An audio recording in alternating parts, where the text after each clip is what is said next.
All right, guys, welcome back into another NBA DFS video. We got a new face on the live stream for today. You guys have probably seen him before, though. Nick, welcome to the first live stream of the season. How's it going, man? Pumped to be back.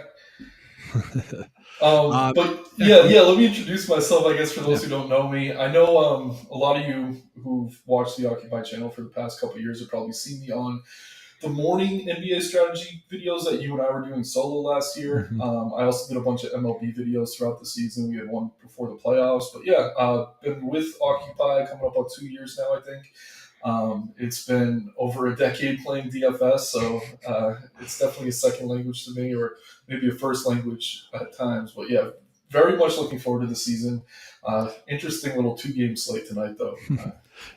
Yeah, so last year you it was about last year, right? You went from playing DFS a lot to starting to put out content as well, right?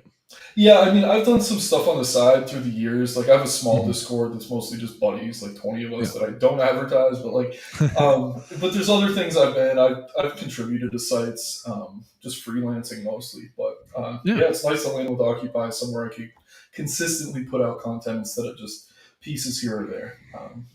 And I think we need to start with just kind of highlighting the day that was had on really.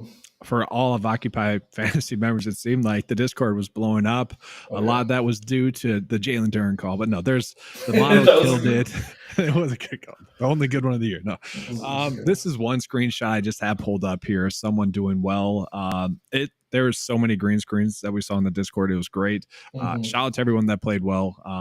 Love to see that. And if you guys, do well, and you're a member or not a member, can tweet us if you're not a member. If you are, put it in the Discord chat. We love seeing that stuff. Absolutely. But yeah, so looking at the slate, just looking at the injury news that we have, Devin Booker out, Bradley Beal out, James Harden out. Let's start with Phoenix. Where are you looking at with that news that Devin Booker and Bradley Beal are out? Yeah, so I think we have to kind of determine who's going to be starting at point guard here. I mean, I'm seeing Eric Gordon listed some places. I know Goodwin looks like he's going to be super popular. But if Goodwin comes off the bench, I have a little bit of concern about his minutes where he's like 80% owned everywhere.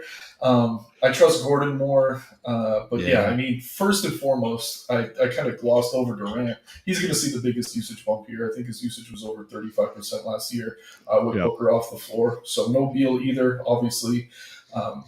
Not only will he be shooting, he'll be doing some facilitating a little bit as well. So tough not to like KD here. And I mean, he's priced cheap on both sites, much cheaper than both Embiid and Giannis in that first game.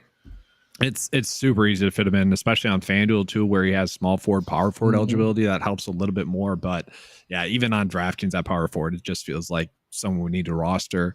I will say, so like Eric Gordon, if he doesn't start, like that doesn't change his appeal, right? Because if he's coming off the bench, like who cares? Yeah, okay. Yeah, no, I'm totally with you. I think he would close if the game's competitive. And we saw him play, I think, 32 minutes the other night off the bench.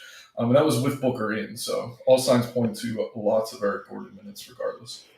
And then it's kind of interesting. So Grayson Allen, me and Chuck were actually talking him up on the opening night. He kind of was a little bit of a letdown. Thankfully, now his price came down at 4.2 on DraftKings and really down on FanDuel at 3.9. Now he's kind of chalky on FanDuel, but it's a 2-game slate. Is 58% maybe a little bit too low on FanDuel where he's pretty cheap? Yeah, I mean, I think it makes sense. I mean, the one issue you really run into on FanDuel is you can only play 4 Suns per lineup. So if you go Durant, Okogie, Gordon, Goodwin, if he's value, you're going to have to make some choices. I know for me, I love Okogie, and I don't think he's as popular as he should be. We're looking at like 27% on DK, 42 on FanDuel, a little bit more expensive than Allen.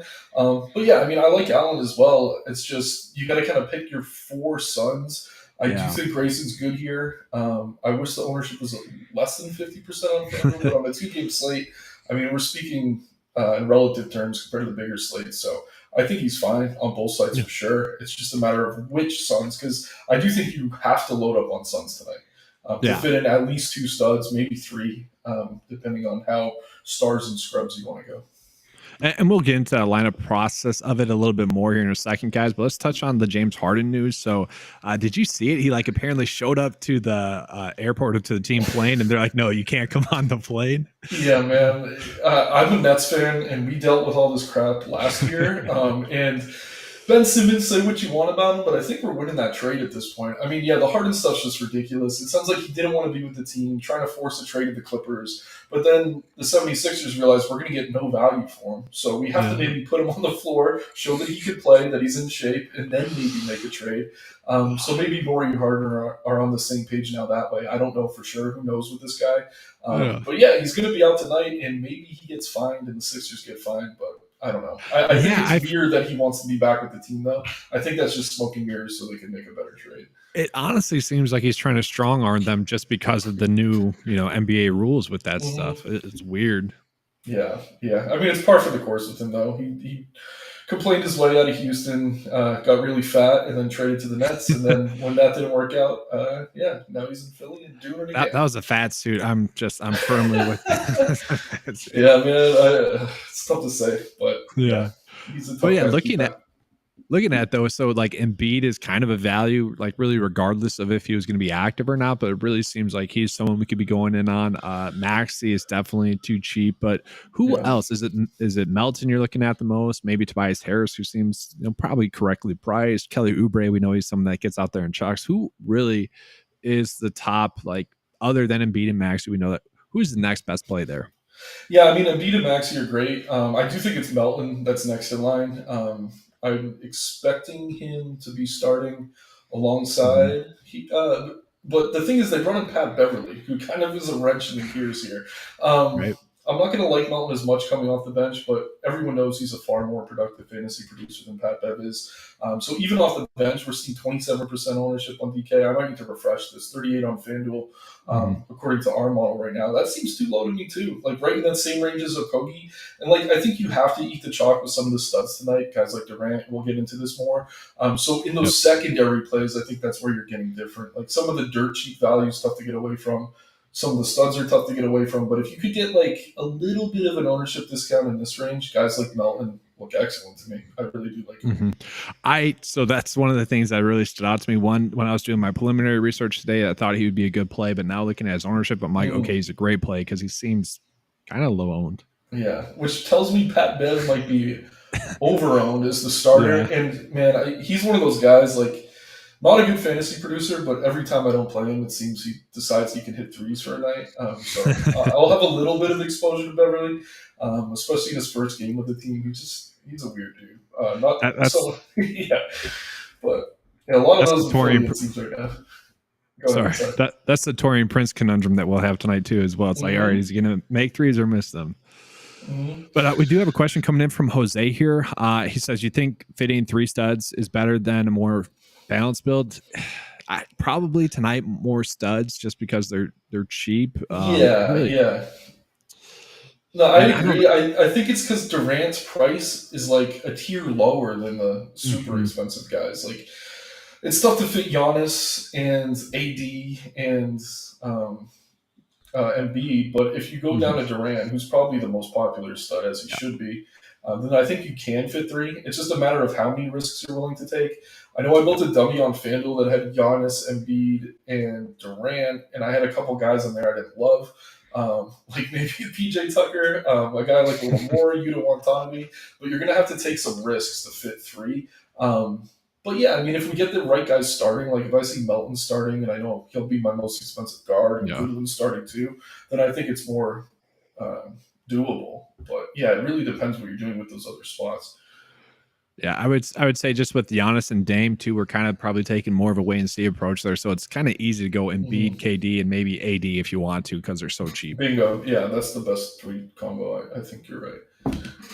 But with that, let's go ahead and get into the top guard plays for this slate. I'm going to filter it by DraftKings Guards, just a little bit simpler.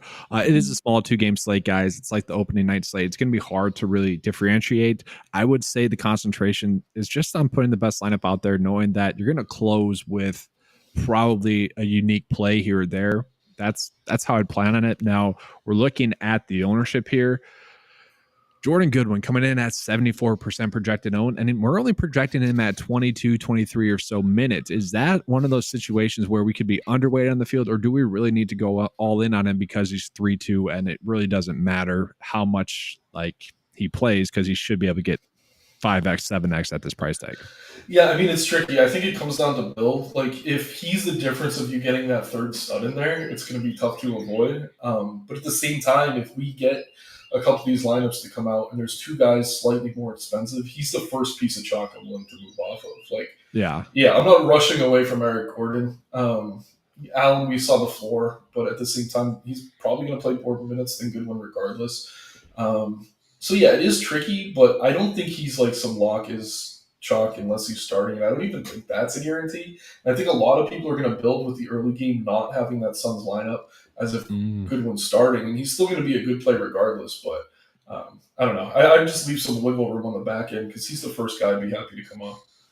Yeah, I mean, looking at the guards, like I do feel like we need to be playing 2 out of the 3 Suns guards, whether it is Allen, Gordon, or Goodwin. Just they're so cheap, and honestly, all of them are probably likely to hit value. Goodwin should be able to exceed value. It's just how much does he exceed value? Like Obi Toppin yesterday, he scored like 20 DraftKings points, which was great, exceeded value, and it probably, I mean, I forget what the screenshot was. Did they have him in there? Whatever. A lot of people had him in. I think he had it in there. Yeah. Yeah. But like you probably could have found a different play. Moses Moody, the previous night, he was kind of lower owned. You know, there's ways to go about it. Oh, definitely. Yeah, it's just tougher on a 2-gamer to replace that. So I get why he's so popular. But yeah, it depends on your style too. Like if you're a mass multi-entry guy, I wouldn't full flat fade Goodwin, but maybe chop the field in half, play 30-40%. If he goes off, you're still in decent shape. You're still undercutting the field. I just know for me, I play like, I don't know, 4 to 10 single entry lineups a night. I'll probably sprinkle them in a couple, but my main builds are I'm putting more money on. Again, I think he's the first guy I want to pivot off of at the ownership. Yeah. But I don't know. If he's the difference of you getting AD or like Reeves in your lineup, then you almost have to eat it. Yeah.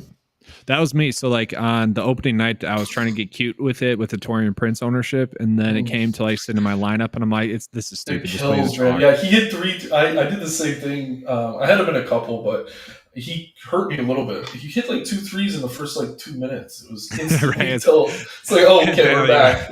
Let's go. Yeah, that was rough. But yeah, I mean, we should probably talk about him. We'll talk about position. My bad. Yeah. But yeah, just looking at the OF index as well, just by like DraftKings, it is Gordon, Allen, Goodwin, and then we drop down to Russell, Middleton, who we both like a lot, I think, and then Maxi, Malik Beasley, who I wish he was cheaper. I was coming into this slate, I'm like, he's gonna be cheap, he's gonna be the value I'm going in on, and I guess who are the other plays guard-wise that you're looking at? Are you paying up for Damian Lillard? Are you trying to get some appeal to Chris Middleton? We haven't projected to get 25 minutes. That's probably not enough for this price tag. Yeah. I think that's a little bit aggressive in the minutes just because he only played 12 in that last preseason game. And the quote, I think, from the coach was like, we don't want to have too big of a jump game to game. So I don't know. I think he might be a little over projected across the industry, so I won't be on Middleton. I do like D'Lo, obviously somewhat inconsistent. He just feels too cheap for his role, though, in that offense. Reeves is fine. Probably wouldn't play him in lineups with D'Lo, but I think one or the other is a good way to get different. Beasley, you mentioned, I hate the DK price, but on FanDuel, where he's only 4,500, you're getting shooting guard and small forward eligibility. I think he's playable there. And then our buddy Pat Beverley. I mean, if you want to do that for yourself, maybe he gets ejected, maybe he gets hot from 3 and some steals, but that's one way to get different. Gabe Vincent's similar player, not someone I ever trust, but he will play minutes. So there are ways to get different. For me, I think the only way you do it is, I don't know, I'm going to jam probably one of the Lakers in there with Melton and then still put in a bunch of cheap guards, but I think just having those other guards might make me a little bit different. And then just real quickly, as we pivot into forwards, because this player is kind of a forward as well, Marjon Beauchamp, if like Chris Middleton is going to be limited, is there any appeal to him as like maybe a value pivot is really what the play would be? Like if you're filling out your guard spot and you need a guard, is he any sort of pivot compared to a good one? Or is it just like, no, we only have him projected to get 11 minutes. Let's trust that. And I would trust that as a Bucks fan. I don't think he's going to, but any appeal to potential pivot? I mean, it would almost take the blowout for him to become super relevant. I'll say, though, you made me think, and I think maybe Connaughton would be a more logical pivot. A little bit more expensive, though. Yeah. I was thinking Campaign as well, potentially there, but he's also kind of priced up. Yeah, the price, man, on Payne. I don't know. Like, do you think they're going to let Dame play 40 minutes a night? That's not really the style there. I mean, we don't know the style with a new head coach. Oh You yeah, know, they switched coaches, right? that's part of That's the why equation he's there for in the first place. Yeah. exactly. But that's part of the equation for the Sixers a little bit too. Just that's another Phoenix right as well. Like we don't know exactly what to expect rotation wise, minutes wise, with a lot of these coaches being new, and we're just taking our best guesses. And I will say, with Middleton being out, I actually think it might just help like Brooke Lopez a little bit more. Honestly, like I like maybe Lopez. Bobby Portis too. We'll touch on that as it comes, but we'll switch up and get into the forwards here. We do have a couple of questions coming in. Is two studs enough with a balance build? I'll let you take that one. Yeah, I mean, I'd say yes. Like, you're probably going to be more comfortable. I think you. I'm prioritizing KD tonight. It's going to be very difficult for him not to hit value at that price. After that, though, I mean, Embiid came into the season kind of out of shape. It took him a couple of weeks to get going last year. Maybe that's the case here again. Probably not. But yeah, I think you need KD. But if you only have a second stud after that, you're probably fine. And that gets you away from some of these guys we're talking about, like cringing as we do it. Like, do we want to play Pat Connaughton? Like, you can play less of those guys when you are going to two studs instead of three. So yeah, absolutely viable. This you mentioned it. It's like a little bit ugly. Like this slate is definitely uglier than the opening night slate. Yeah, I'd say so. Yeah, we don't even have Booker.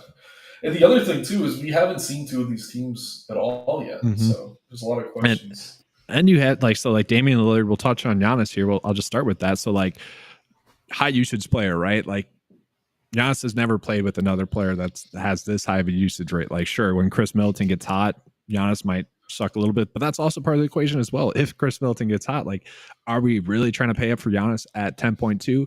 Probably still on DraftKings, but on FanDuel, and at that ownership still at 23%, and he's that high price. Are you looking at him at all? And he doesn't even have center eligibility on FanDuel. What is your kind of thoughts there? Yeah, I mean, I do think he's going to take a hit, but at the same time, Budenholzer had him on like such a tight minutes limit a lot of times last year. It was rare we saw him go over 30. So I'm thinking over the course of the season, we see that kind of balance out. But I think as far as tonight goes, he is overpriced compared to the other studs on FanDuel. And then DK 10-2 for him feels cheap. But like I said, I think we got to prioritize Durant over him. We got to prioritize Embiid over him. But I will say, like 33% for Giannis. It's almost like last night. I know you guys talked about it when I was in the Discord in audio. We were talking about it too. Tatum was 1%, and whenever you could get a player that damn good, low owns, he's viable. Just as like a tournament dart. Will it work out every time? No. But when it does, it's definitely going to help you climb leaderboard. So. For me, Giannis isn't one of the first guys in for me at all. But if I'm playing a bunch of lineups, there's definitely merit to getting to him as he's lower owned than the other studs, even if Dame's going to cap his upside a bit. Yeah. Now, you mentioned that the Tatum stuff. So at the end of the video, I always like to do like a little bit of a dummy build process to like, get people on the right note. And I ended up doing another lineup off of that one where I put Tatum in there instead of Luka.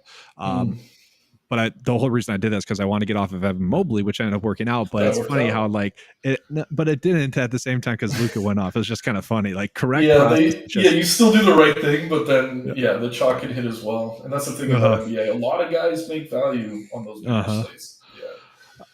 Yeah. We have another question coming in, and then we'll talk about the forwards a little bit more here. If you had to choose between Melton and D'Lo, who would you go with? I'll let you handle that one. I know my answer. Yeah, you go then. Take it. Melton. It's just I believe the ownership was lower. We'll double check on both of those, but to me, we got to confirm maybe he's starting as well. But to me, the price difference, it's a little bit. It's not that much. It's only $200, but it's the ownership half. Like that is highly appealing to me. Yeah, that's enough. No, go ahead. Look at the OF index too. It's not that big of a separation. It's 9 for D'Angelo Russell, so he is the better play there.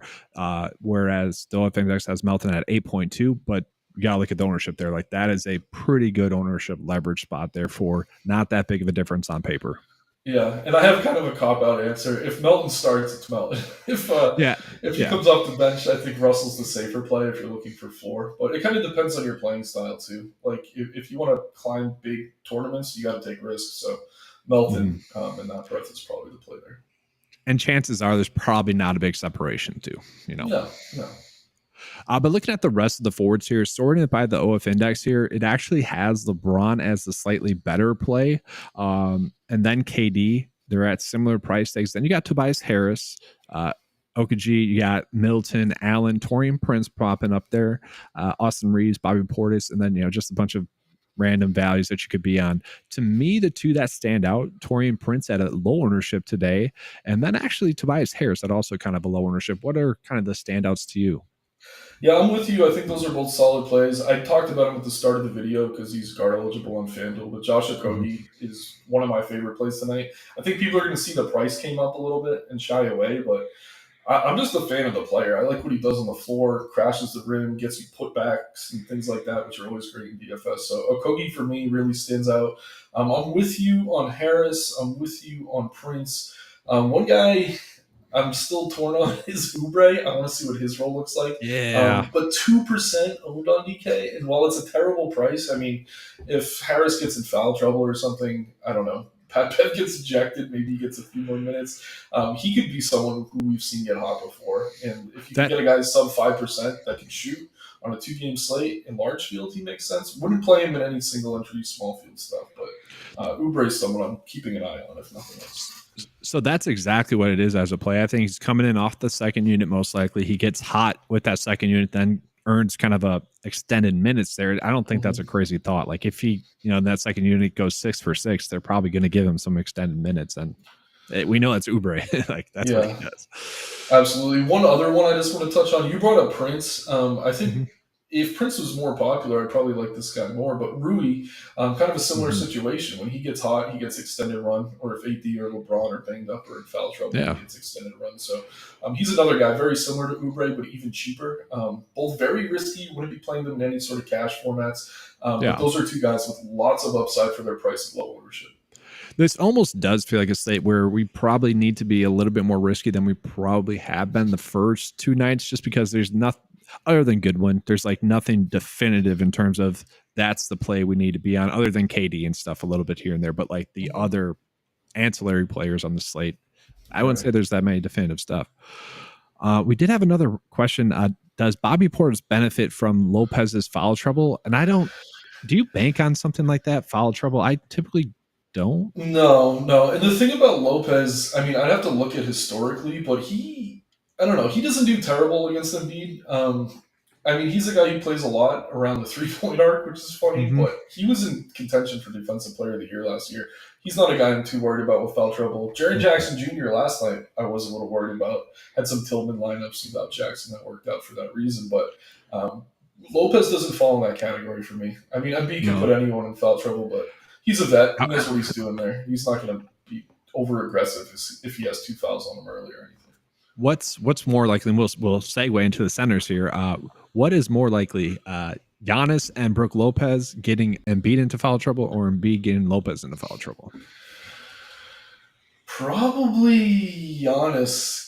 I don't even think Lopez helps, but I think it's probably Giannis getting Embiid into foul trouble because he takes it to the rim so hard. Well, that's kind of what I see. Like Giannis does a pass to Lopez, to dunk and Embiid and one, something like that. That's kind of why I phrased it that way. Yeah.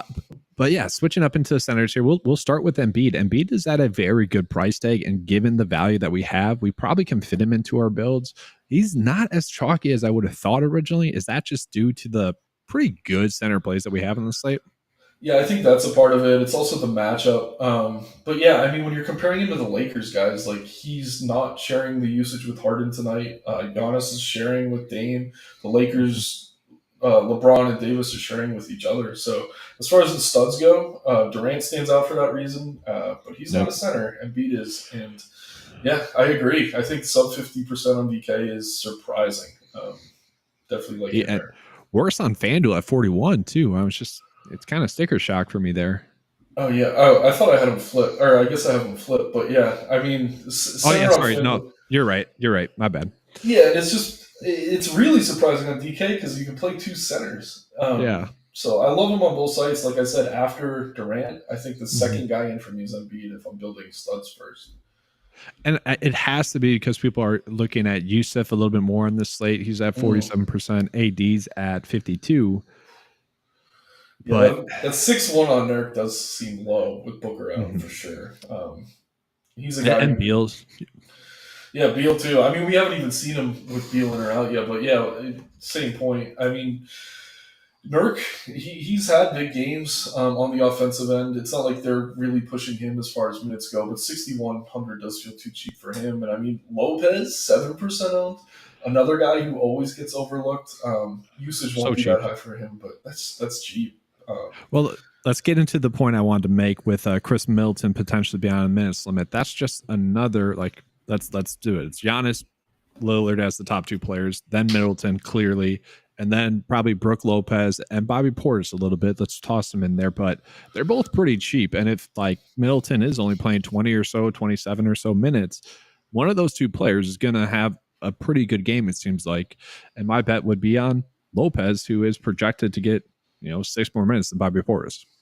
Yeah, that's the thing. Every time one of these, in past years with the Bucks teams, whenever one of their studs were out, everyone would rush to Portis. And Portis is usually a good play, but the minutes are not always there, and no one ever plays Lopez in that situation.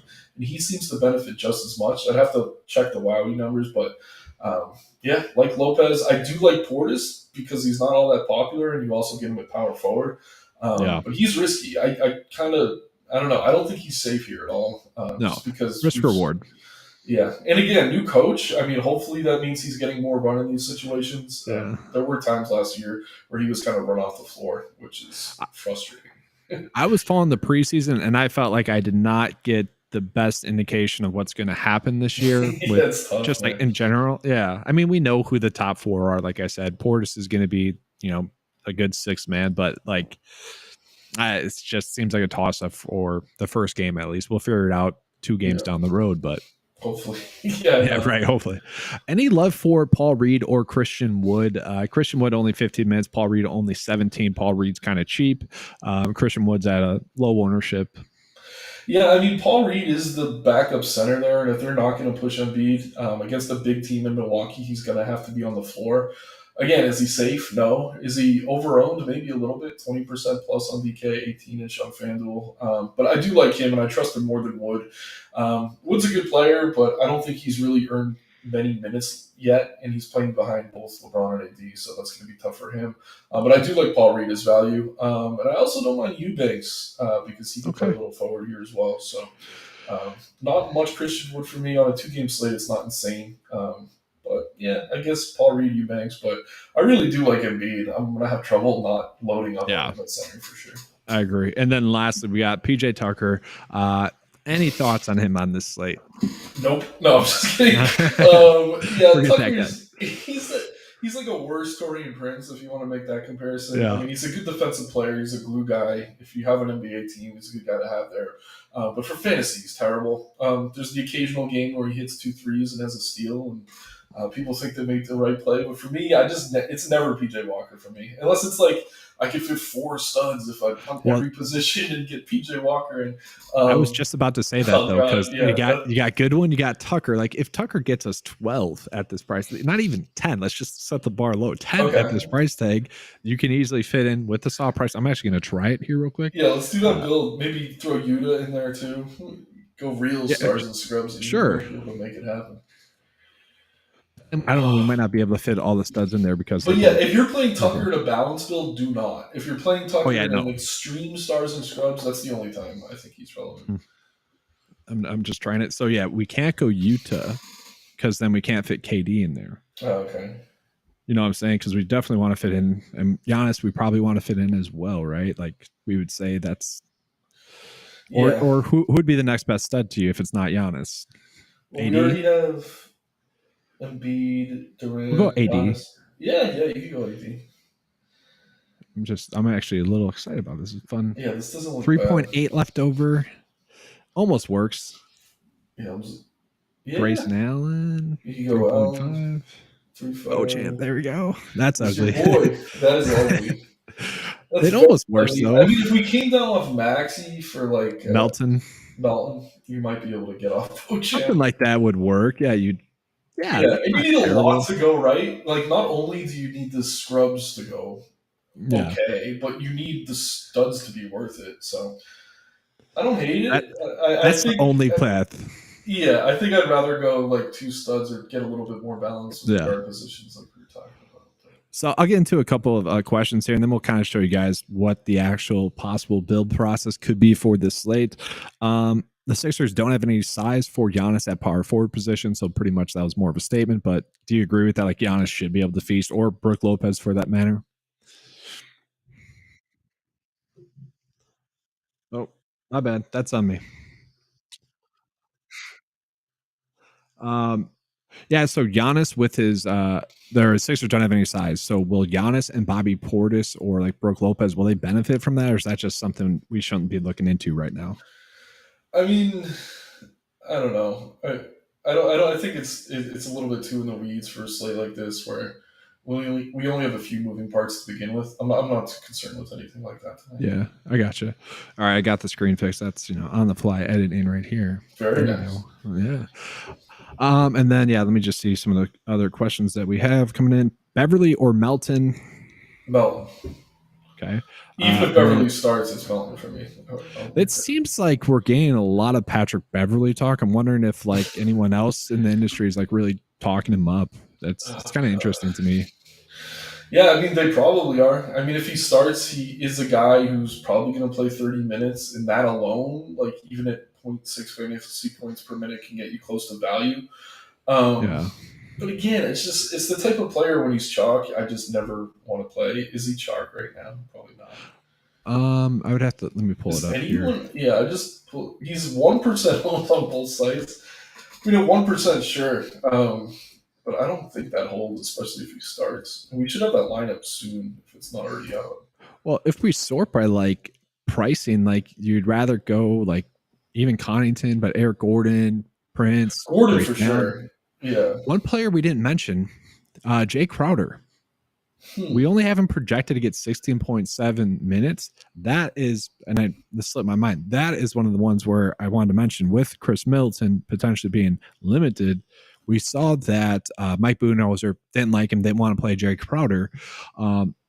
Jay Crowder at 1%, 4% on FanDuel and he's 3.6 on FanDuel. I don't know. I feel like that could be a good spot, and I don't want to get into this narrative at all, but 7-game spread, maybe it's a little bit of a blowout. Maybe he does get closer to 25 minutes because of that.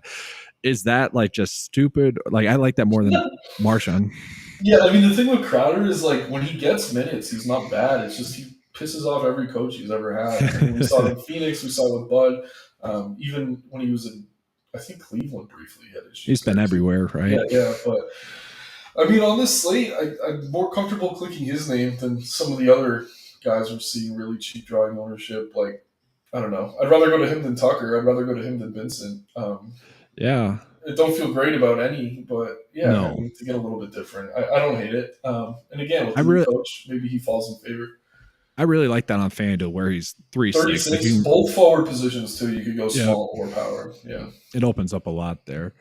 Good call. Where we saw trying to do the dummy build, don't really need to take up a forward spot with him on DraftKings. It seems like, but more plausible on FanDuel, I would say. Yeah, I agree. And then do you know who's in the Discord chat? I want to just kind of segue into give that a quick plug. Yeah, we have Jayhawk. Okay. Yeah. So those of you guys that don't know, right after this live stream, about 5:30, or sometimes we bleed into the Discord chat time a little bit, but we do the Discord chat live for the Occupy Fantasy members. So if you guys are not members, make sure to check that out. Link in the description below. We got Jayhawk in there. All of us will be rotating in there throughout the season, whether we're on the live stream or not. You can most likely find one of us in there. But also, if you guys are Occupy Fantasy members, make sure to be in there. I already showed you guys the screenshot. I'll show you guys another one. Well, this is the same screenshot. We had a bunch of screenshots. Like the Discord chat was awesome. I know. I was like, should I just pull them all up? I just didn't want to have that many tabs open up. No, I feel you. Yeah, no. Last night was my first night in the Discord chat too, so that was cool. Luckily, not too much news. But yeah, we do a good job on this show. You guys have been crushing it. I'm having a great time doing this now. But the thing is, in NBA, news will break until lock. So to have that extra window covered, I think it's very important. You're going to get a good idea of the slate on this show, but for that late breaking news and pivots and things like that, you're definitely going to want to be in that Discord. It's a little bit more personable there too, like more direct, I would say, on the Discord. Yep. But yeah, let's try to make kind of a dummy build here. So I think we both agreed we kind of like Melton as like a too low owned. Now if that changes, maybe we adjust. If he becomes chalk, maybe we adjust. But for now, gotta play him, right? Yep, that's our guy. We've been talking about. Let's take that stand. And then Goodwin, do we just play him, eat the value? Maybe. Let's start with the studs and then see if we Okay. need Goodwin. Because if we do, we do. But I don't think I want to put him in second. So we agreed KD we're playing at 8.9. That's chalk we're eating. Giannis, AD, Embiid, or Yusuf Nurk, which kind of center? Obviously, we could play Giannis at power forward too, but I want to say Embiid. Yeah.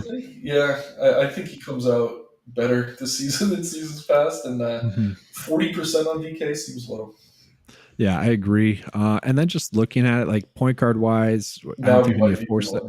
Yeah, I guess we'll see, but I'm going to put him in there for now, just because I think we can shift if need be. Yeah, and even if he fails, if he's 80% owned, it's not going to hurt us really. So no, exactly. Small forward wise, this is where I hate that. KD's a power forward listed player. I guess I don't know what to do here. Chalk. I mean, if we can stay different enough at a couple other spots, I think Eric Gordon's probably the safest play. I love Okogie too, though.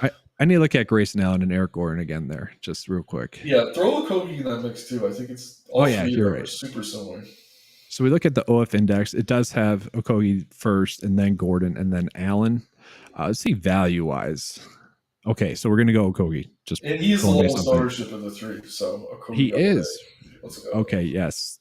And he feels like the safest almost too. Yeah, man. He's getting rebounds, assists. He's in there on defense. He's doing everything. Allen is good when he's hot, but he's so scoring dependent. The floor's low with him. Same with Gordon, really. We have a question about you like Marjan Beauchamp. You're the Bucks fan. You talk Marjan because. So I'll talk about him. So the thing with Marjan is that when he's on the court, you're either going to get two versions of him. He's going to be absolutely terrible and not going to get any minutes. It's kind of like what I mentioned with Kelly Oubre earlier, where he can get hot shooting the basketball and he's just going to get some extra minutes. That's kind of Marjan as well. If he gets hot and Middleton has his minutes limited, he could have a 20 DraftKings point night. Heck, even more than that. I would say he is way too much of a headache currently to trust that. And I would probably stay away from it. If you want to be over the weight on the field, I forget what his ownership is. I'll pull it up. You could do that. I don't mind that. I think it's worth the risk to be overweight on him. 0%, I think. Yeah. So, if you want to be on a 5%, sure. I don't hate it. If he has one of those nights, you win the tournament. But that happens one out of how many times? So it's not a good play. Yeah. But that is a tournament winning play. Might end up buying his jersey if he wins it. Right. I would rather. I'd rather get to Jay Crowder, I think, but agreed. Nasir Little is only. I think he's the same price too. I don't like Little much as in terms of fantasy production, but with Booker out, maybe he gets a couple extra looks, and he should see minutes. So I'd probably go Little over Beauchamp personally. Yeah. Honestly, I don't mind that idea. That's not terrible. 2% owned. It's not a great play again, but a little bit safer. It's a 2. I don't know if we need to keep saying it's a 2 game slate. And it's ugly. It's ugly 2 games. On a 10 gamer, none of these guys are being talked about. So no. Would you be shocked if Sabian Lee breaks the slate? Yes, because neither of us mentioned him. Yeah, I mean, I think he's worth bringing up just because if Goodwin, something happens with Goodwin. I don't know.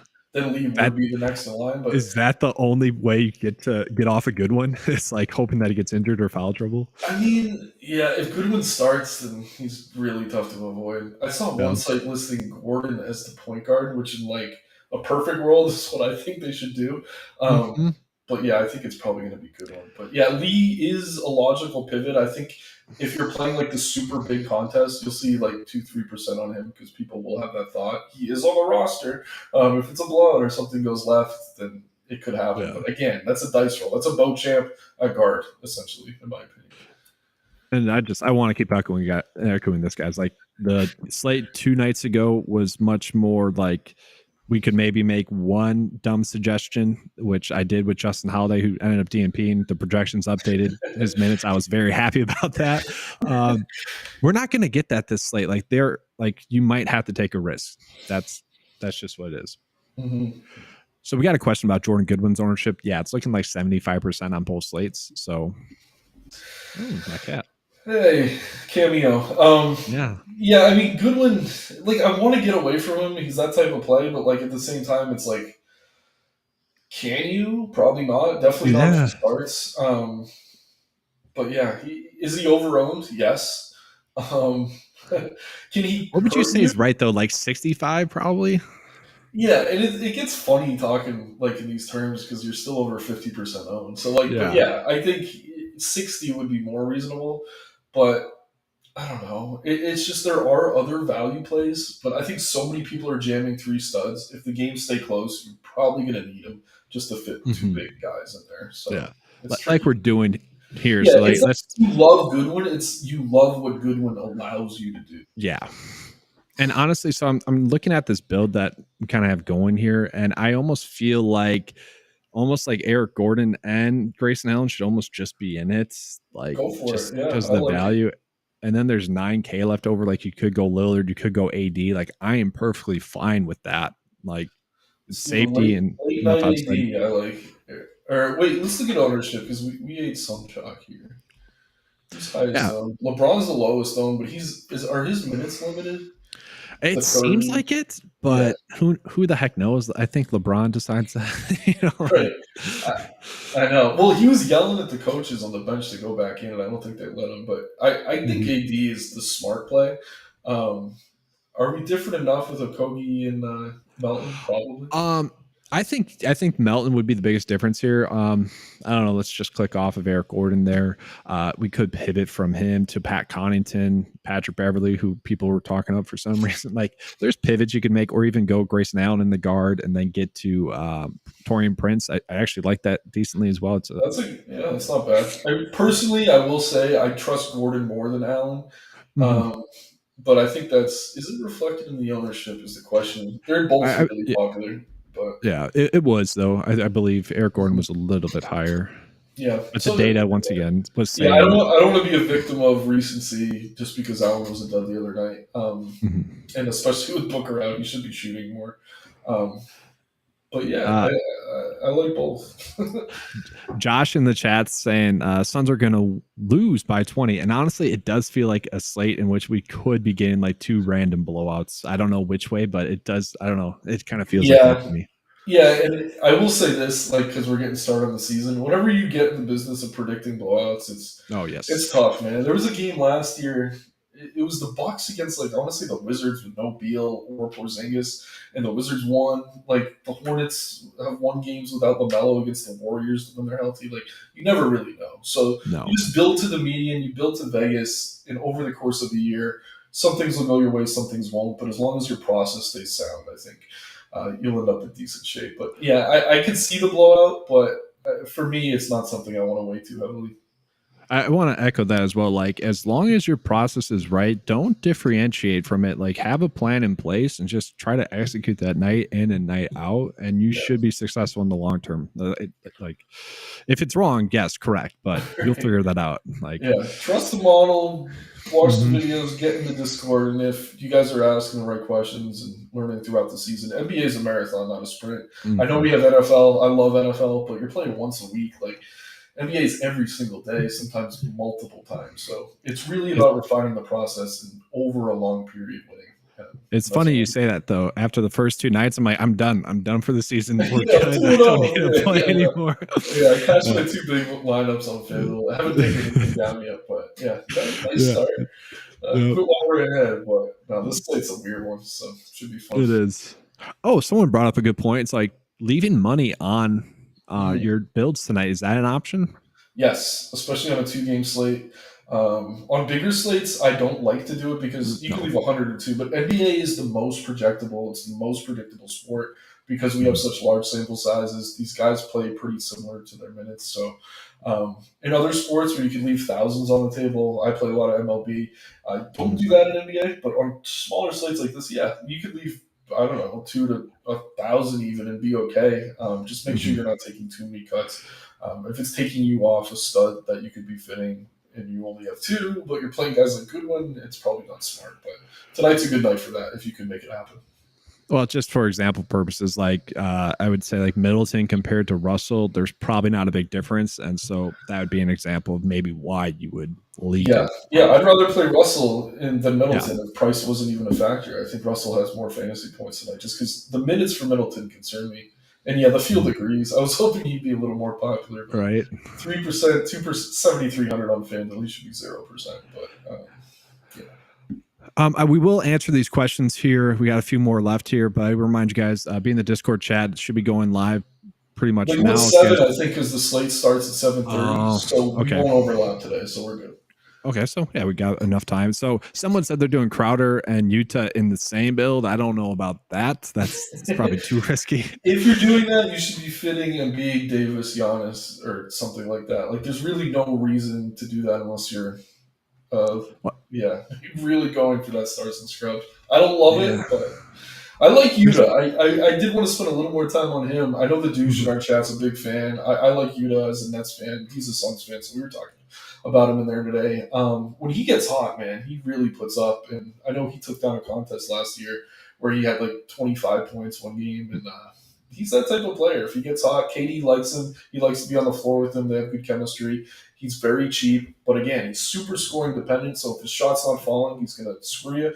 But the nights that it goes well, he's the type of guy with enough upside to help you climb the leaderboard. So that is literally the theme of the night. All these values that we recommend, it's just like, are they going to be hot or not? Do they have upside? And I mean, guys like Yuta and Prince, they're going to be shooting threes. Guys like Tucker might just be getting their cardio in. So you got to kind of pick and choose those spots. But if you're taking those risks, take them for upside.